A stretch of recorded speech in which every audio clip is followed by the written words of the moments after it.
Filing అంతా కూడా ఎంత టైం తీసుకునే ఇది ఉందంటారండి? ఇప్పుడు మీరు అన్నట్టుగా ప్రజాభిప్రాయ సేకరణ అయితే ప్రజాభిప్రాయ సేకరణ అయిపోయిందమ్మా. ఇప్పుడు ఒక 45 రోజుల్లో ఒక బిల్ తీసుకొస్తా అంటున్నారు రెవెన్యూ మినిస్టర్. దీన్ని స్కాన్ చేసేసి మంచి బిల్ రావాలని మనం ఊహిస్తాం. మంచి బిల్ కనుక రాకపోతే, అంటే మంచి బిల్ అంటే మంచి చట్టం, ఇప్పుడు గ్రామ సభలు పెట్టాలి, భూమి మీద ఉన్నవాడికి భూమి ఇవ్వాలి, కరెక్ట్గా ప్లాన్ చేసి ఇవ్వాలి, కొంత సమయం పడుతుంది. భూమి సమగ్ర సర్వే అంత ఈజీ కాదమ్మా, 2 సంవత్సరాలు పడుతుంది. అంత ఈజీ ప్లాన్ కాదు. దానికి నిధులు కూడా మనకు 500 కోట్ల నుంచి 1000 కోట్ల రూపాయలు మనకు అవసరం పడతాయి. ఇది కేంద్ర ప్రభుత్వం నిధులు ఇస్తుంది. దానికి కేంద్ర ప్రభుత్వం నిధులు కూడా తెచ్చుకొని నెమ్మదిగా మనం దీన్ని ముందుకు తీసుకెళ్ళాలి. అట్లా కాకుండా చిత్తశుద్ధి లేకుండా ఏదో చేస్తామంటే కాదు మాత్రం ఈ హైడ్రా అండ్ ధరణి కుప్పం అంతే. నిజంగానే అంటే నిజంగానే సిన్సియర్గా చేంజ్ చేసుకోవాలి. ఒక చేంజ్ అంత ఈజీ కాదమ్మా. ఏదో మనం కొటేషన్ పెట్టుకొని మార్పు రావాలి, ఇంకేదో కావాలి అన్నంత ఈజీ కాదు. మార్పు రావాలి అంటే మార్పుకి తగినటువంటి వాతావరణాన్ని మనం చేయాలి. అంటే ఒక్కోసారి ఏం చేస్తుంటే కొండ నాలుకకి మంది వేస్తే ఉన్న నాలుగు పూసుకుపోయే అవసరం వస్తుంది. కాబట్టి జాగ్రత్తగా ఏ మంది ఎట్లా వేస్తున్నామని చూసుకోవాలి. అవన్నీ ప్రమాదాలను చూసుకోవాలి. దానికి ప్రజల పట్ల ఒక విధేయతను ఉండాలి. ప్రజల్ని గౌరవించినంత వరకు ఇది కాదు. వీళ్ళు ప్రజల్ని గౌరవించకుండా నిపుణులను, మేధావులను తీసుకోవచ్చు. వాళ్ళ అభిప్రాయాన్ని తీసుకోవాలని మేము అనుకోలేము. వాళ్ళు కూడా ప్రజల వైపు ఉంటారు కాబట్టి. కానీ ప్రజల అభిప్రాయాన్ని బాగా గౌరవించే సాంప్రదాయం ఉండాలి. డెఫినెట్గా. అంటే మీ ఉద్దేశం ప్రకారం అధినేత నిర్ణయం తీసుకున్న ఒక మంచిదే అయినా కూడా కింది స్థాయి వ్యక్తులు ఎవరైతే ఉంటారో వీళ్ళందరూ కూడా మనకి సినిమాలో చూపించినట్టుగా ఒక మంచి ఒపీనియన్తో ఆ బంగ్లాకి సంబంధించిన యజమాని ఉంటాడు. కింద ఆయన నియమించుకున్న వాళ్ళు ఎవరైతే ఉంటారో మెల్లమెల్లగా దాన్ని ఆమ్యామ్యాలకు అలవాటు పడటమో లేకపోతే ఇది చేయటమో ఆయన వరకు ఆ విషయాన్ని చేరనివ్వకుండా చేస్తూ ఉంటారు. సో అది రాజకీయాల్లో జరిగే విషయమే.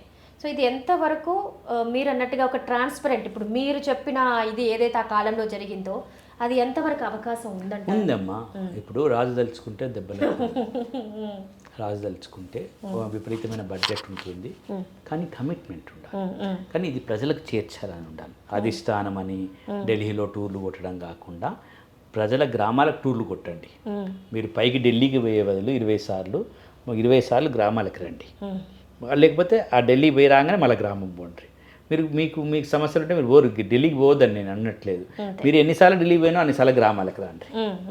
మీరు ఢిల్లీ పోవద్దు, మీరు ఢిల్లీలో చేయొద్దు రాయకేం అనట్లేదు. మాకు అవసరం లేదు. మీరు అటు ఎన్నిసార్లు పోయినో ఇటు ఎన్నిసార్లు రండి అంటున్నాం. అంతే తప్ప మీరు పోవద్దండి. మీరు గ్రామాలకు రండి, మీ మంత్రులు గ్రామాలకు రండి, గ్రామంలో చర్చిద్దాం రండి.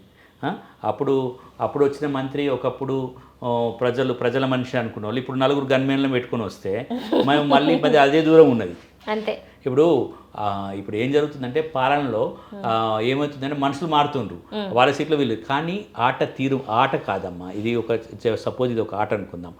ఆట తీరు మారాలి కానీ ఆటగాళ్ళు మారొద్దు. ఇప్పుడు ఆటగాళ్ళే మారుతున్నారు. మనం ఏం కోరుతున్నాం అంటే ఆట తీరు మారాలి. మళ్ళీ వీళ్ళు వచ్చి అదే ఆట ఆడితే కానీ మనుషులు మారేందుకు కానీ అదే ఆట అయింది అని. అందుకోసం మేము ఆట తీరు మారాలి, ఆటగాళ్ళు కాదు మేము మార్చేది. మేము మిమ్మల్ని ఎన్నుకునేది ఆట తీరు మార్చడం కొరకు ఎన్నుకున్నాం. మరి ఆట తీరు మార్చకపోతే మేము ఆట తీరు గురించి చెప్పాల్సి వస్తుంది ప్రజలు. తప్పకుండా అంతే. ఎందుకంటే ఇక ఫ్లైట్లకి తిరిగి మీరు క్షేత్రస్థాయిలో పోవాలి, ప్రజలతో మాట్లాడాలి, ప్రజలు ఏం జరుగుతుందో తెలుసుకోవాలి. అట్లా చేసుకోవాలి తప్ప ఆ రోజు ఇచ్చిన వాగ్దానాలు ఏంటో మనం ఎట్లా ఫుల్ఫిల్ చేసుకోవాలో తెలుసుకోవాలి. అంతే తప్ప ఒకవేళ ప్రతిపక్షాలు ఎప్పటికీ నిర్మాణాత్మక సలహాలు ఇవ్వాలి. ప్రతిపక్షాలు కూడా తమ వంతు పాత్రను పోషిస్తూ ఉంటాయి. ప్రజల హక్కులకు భంగం కలగొద్దు. వాళ్ళు అరెస్ట్ చేస్తారని మీరు అరెస్ట్ చేసిన అనుకోండి, వాళ్ళు లాకప్లో పెట్టి డెత్ చేస్తే మీరు లాకప్ డెత్ చేస్తారనుకోండి, వాళ్ళు ఎక్కడైనా సభలు సమావేశాలు పెడితే మీరు పోలీస్ స్టేషన్లో మీరు తరలించారనుకోండి, వాళ్ళు ధరణి లాగానే మీరు కూడా ఒక చట్టం తీసుకొచ్చారనుకోండి, వాళ్ళు హైడ్రాని కొద్దిగా మొదలుపెట్టి డ్రామా చేశారనుకోండి, మీరు అట్లాగే డ్రామా చేశారనుకోండి, మేము ఖచ్చితంగా మనమందరం ఖచ్చితంగా ప్రజలం కాబట్టి సమాధానం చెప్తాం. అంటే మీరన్నట్టు ఇదివరకు గోడ పత్రికలు లేవు, కానీ ఇప్పుడు సోషల్ మీడియా చాలా ఇదైపోయింది కాబట్టి ప్రతిదీ ఒక అఫీషియల్ పోర్టల్ మీద ఏదైతే ఉందో గవర్నమెంట్కి సంబంధించిన కాన్ఫిడెన్షియల్ మ్యాటర్ అని కాకుండా మీరు ప్రజలకు ఏం చేస్తున్నారు ప్రతిదీ ఒక ట్రాన్స్పరెంట్. ఇది సాధ్యమేనా? సాధ్యం కానీ అవినీతి ఉన్న చోట అసాధ్యం. నేను కొంప కొల్లేరు చేద్దాం అంతా నేను తినేద్దాం అనుకున్న చోట నేను ట్రాన్స్పరెంట్గా ఎందుకుంటా? నేను ట్రాన్స్పరెంట్ కుంటే నా కొంప కొల్లేరు అవుతుంది కదా. నేను ఎన్ని సంతకాలు చేసినా ఆ సంతకాలు ఎంత తీసుకున్నా అని మీరు అడుగుతుండ్రు.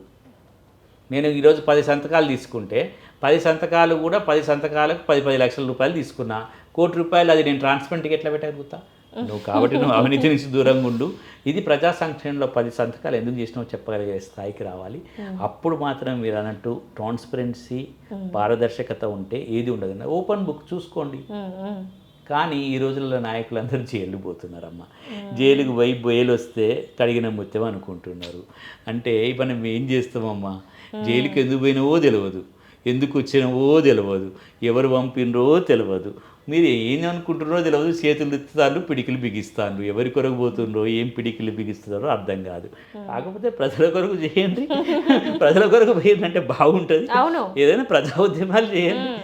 ఏంటిదో నాకు అర్థం కాదు. దౌర్భాగ్యం ఏంటంటే వాళ్ళతో పోల్చుకోవటం. ఇది అయితే వాళ్ళని కాలు మొక్కుతున్నారు, వాళ్ళను డ్రామాలు చేస్తున్నారు, వాళ్ళకి దండం పెడుతున్నారు. ప్రజలు కూడా అంటే ప్రజా చైతన్యాన్ని కూడా ఒక ప్రజల్ని ఏం చేస్తున్నారంటే ఒక తప్పుడు సంకేతాలు ఇస్తున్నారు. కొంచెం అంటే ఎక్కువ ఎమోషనల్ బ్లాక్మెయిల్ అంటారు చూసారా? తప్పుడు సంకేతాలు ఇస్తున్నారు. ఆ తప్పుడు సంకేతాలను కూడా నేనేమనుకుంటున్నానంటే, మీరు అన్నట్టు సోషల్ మీడియాలో చాలా బాగా ఇప్పుడు పత్రికలకి ప్రాధాన్యత చాలా తగ్గింది సోషల్ మీడియా వచ్చిన తర్వాత. లేకపోతే పత్రికల్లో మీరు చూడండి, అవి ఎందుకు వేస్తారో ఆ ఫోటోలు మాకు అర్థమే కావు. అది ఎంత పెద్ద పత్రిక కానీ అంత చిన్న పత్రిక కానీ ఆ ఫోటో వెనక ఏం మర్మం ఉంటుందో తెలియదు.